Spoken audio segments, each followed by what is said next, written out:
Right now, someone you know is smiling in a conversation and dying inside. Not because something bad happened this week, not because of a breakup or a bad job. Sometimes the brain just breaks the rules, and nobody taught us how to notice it. This is depression, and most of what you think you know about it is wrong. Almost everyone has bad weeks. A breakup, losing a job, a long gray month. We call this sad, and usually it passes. But depression is different. Sadness is weather. It comes and it goes. Depression is climate. It changes the whole system. Doctors call it major depressive disorder. It means a low mood or losing interest in things you love almost every day for at least 2 weeks. But that description misses the real feeling. People say it feels heavy. Getting out of bed feels like running a mile. Depression doesn't just live in the mind. It lives in the body, too. Sleep breaks. Too much or almost none. The bed becomes a stranger. Food loses its taste. Meals become a task, not a pleasure. Even small choices, what to wear, what to eat, start to feel exhausting. And this is not rare. The World Health Organization says over 280 million people live with depression.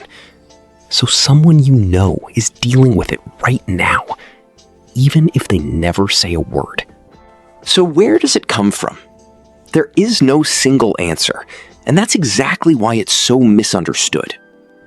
If your mother battled depression, your risk quietly doubles, written into your biology before you were even born.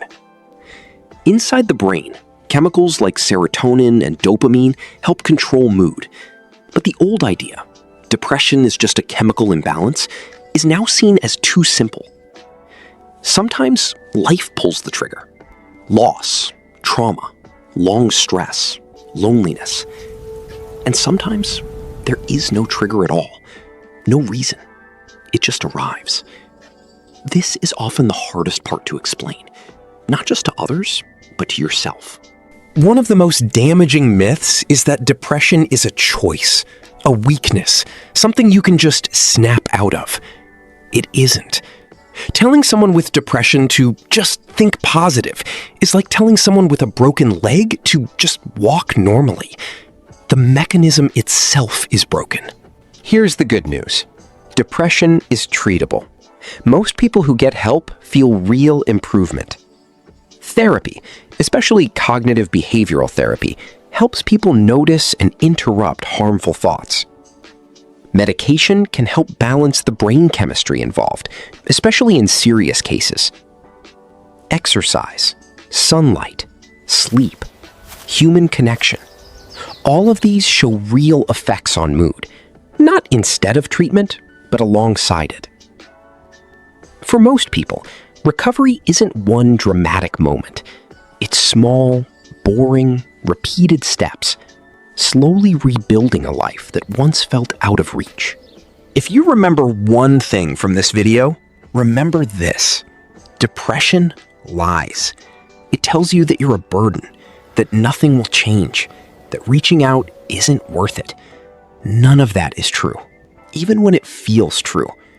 If this sounds familiar, talking to a doctor or a mental health professional is a real first step, not a last resort.